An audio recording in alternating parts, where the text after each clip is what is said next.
Look how, I mean, the colour, again, showing you on this cam. This is a live cam. It's white. Indeed, it is a simulator that's in the skies. Look at all this. Very unnatural formations. They've been spraying the skies.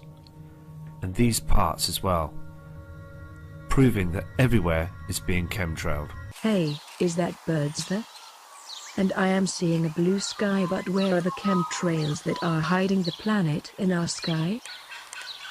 Everywhere is being sprayed, is it, Matthew? I do not think so.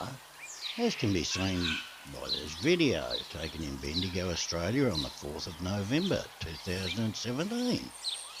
And since then, there have been many more days as clear as the one seen here. In fact, I've invited you to debunk my Clear Skies video, but you choose to delete my comments and any others that may not agree with your opinions.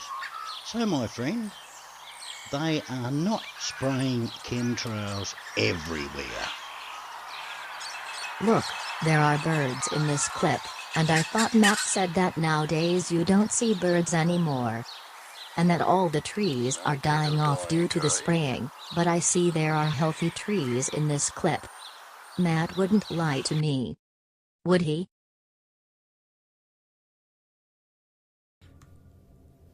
This isn't our sun. Can you see this on the screen just here? It's so obvious, isn't it? That they're using this reflector.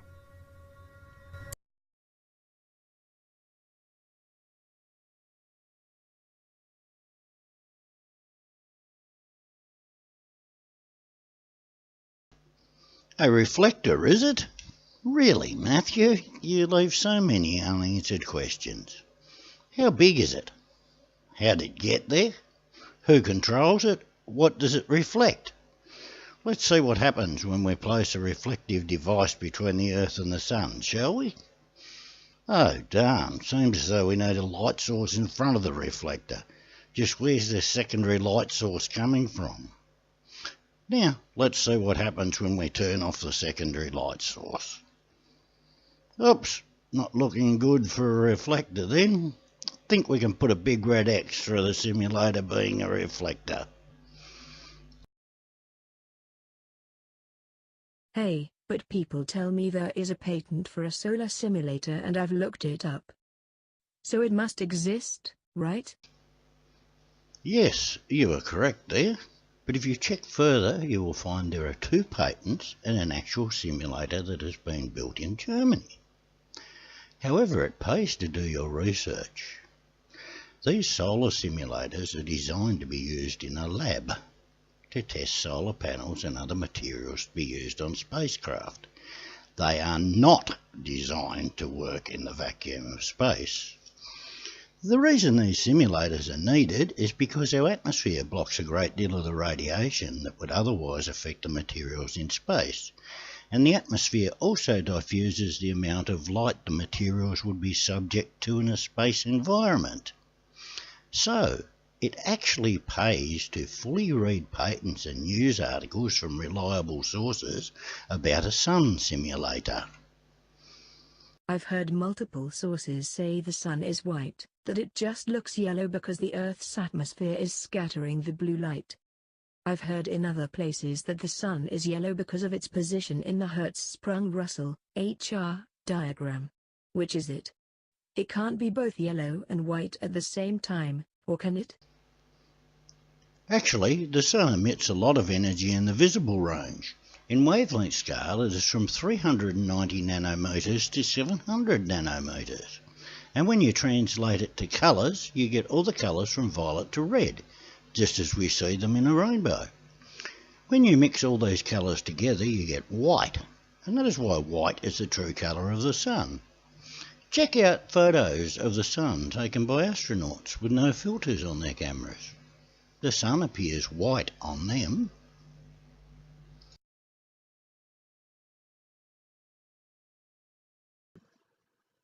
It's shown here in my quick little graph that I shown. The flickering sun is caused by the those high-speed objects or other celestial objects that are breaking the beam, or debris in the debris tail breaking the beams of these microwave beams between the satellite, sending the microwave energy to the antennas that converts the microwave energy into electricity, which power the lasers, which powers the sun simulator.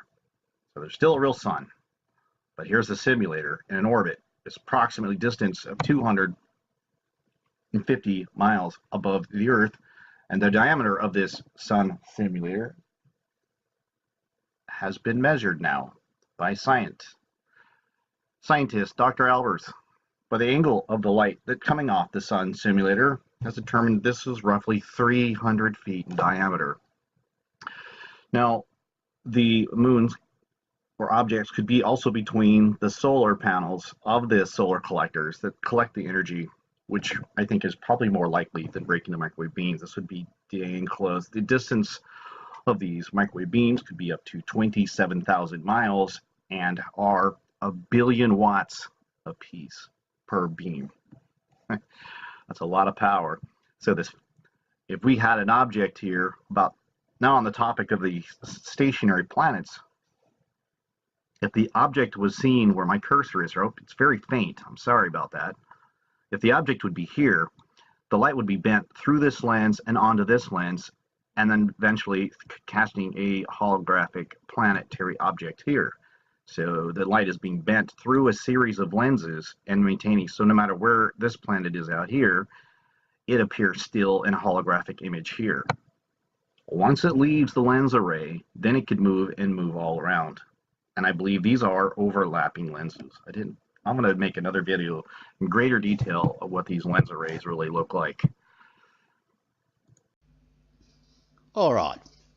Jeff P tells us the simulator is in orbit some 250 miles above the surface of the Earth and has been determined by a scientist to be about 300 feet in diameter.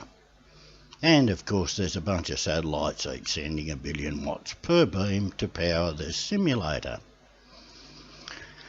Fair enough, but before we move on, let's look at those figures in a little bit more detail. 300 foot sounds big, but do you realise that's the size of your average soccer pitch? Do you really think you would even be able to see a soccer pitch 250 miles away, let alone have it block out the sun? Let's just compare that with the ISS specifications. The module length is 167.3 feet, or 51 metres. The truss length is 357.5 feet, or 109 metres. The solar array length is 239.4 feet, or 73 metres. The mass is 924,739 pounds, or 419,455 kilograms. It orbits at a height of 254 miles, or 408 kilometres, and its orbital period is 1.6 hours. So, its truss length is roughly equivalent to Jeff P's simulator, as is the size of the solar array. And it looks like the height of its orbit pretty close as well. So my question is, why do we not see the ISS eclipsing the sun or the simulator at least a couple of times a day? Well, simply because it can't.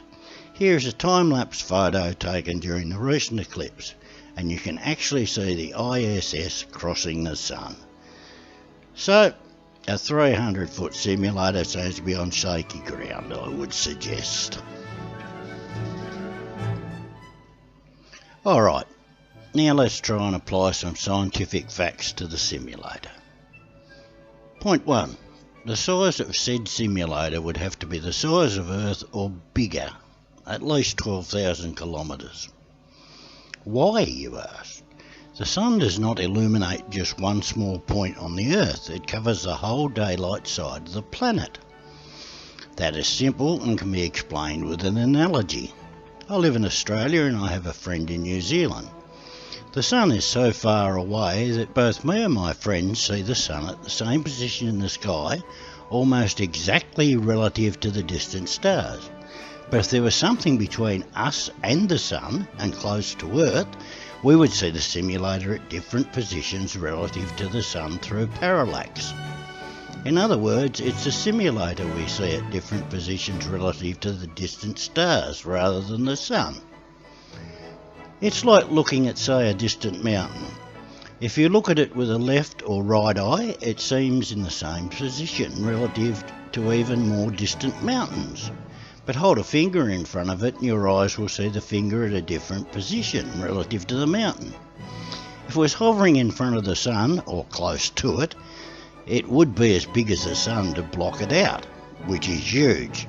Generally it would be between the two in size, but if closer to Earth, it would need to be around the diameter of the Earth or a bit larger. Point 2. That's okay, I hear you say. It's very big, but it's in geostationary orbit. Sorry, that doesn't work either. Simply because anything in geostationary orbit stays over the same point on the Earth at all times. So, if it is in orbit above, for example, the longitude of Australia, then when it's night in Australia, the simulator is on the night side of Earth. So it can't be blocking out the Sun for anyone. Moving on to point 3. Now you have to find somewhere to put this simulator so it hides the Sun but isn't being dragged back to Earth by gravity. I take it you've heard of gravity.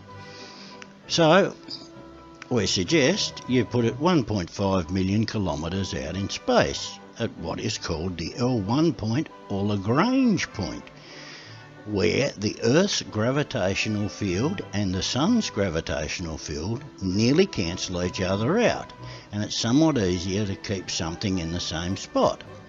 After all, who wants to be moving the simulator all the time?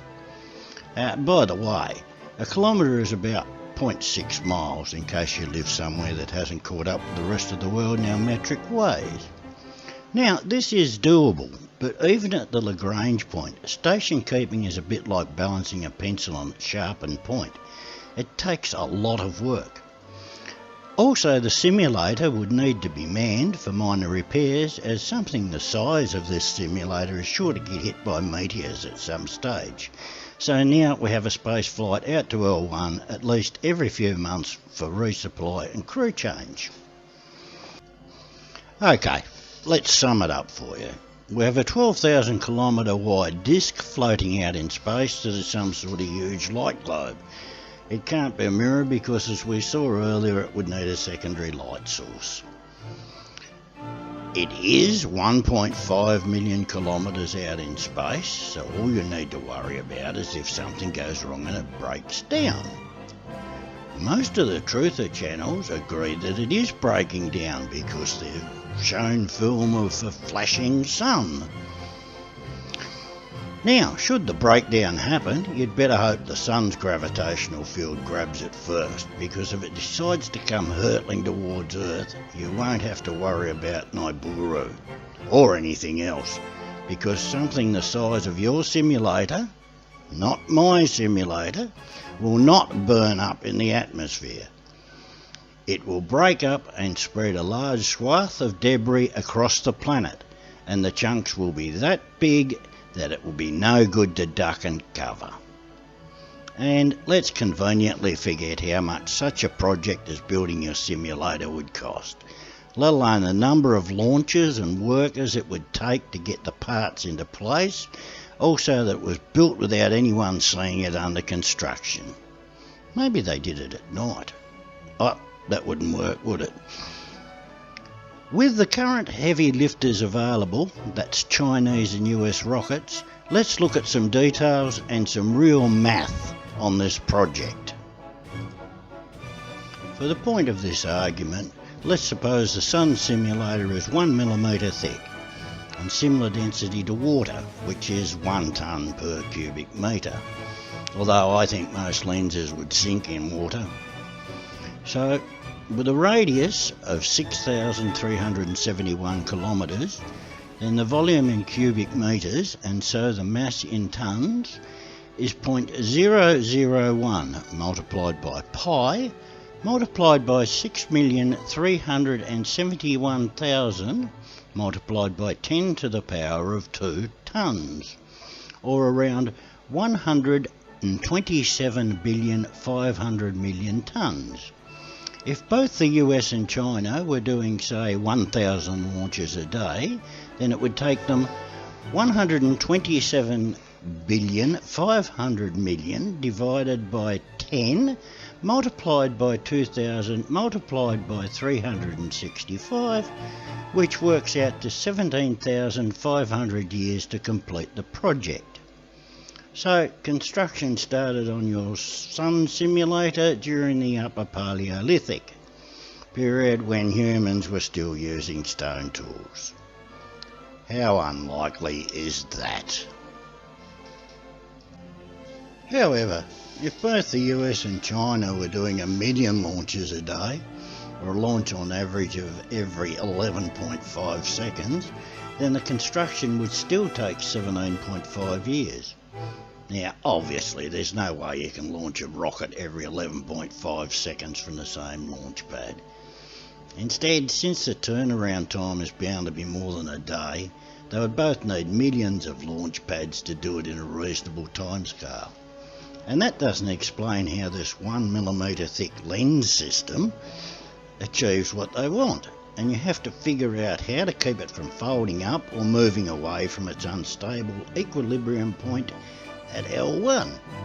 It also has to be several times the diameter of Earth to match what you claim to be its size in your sun halo photos.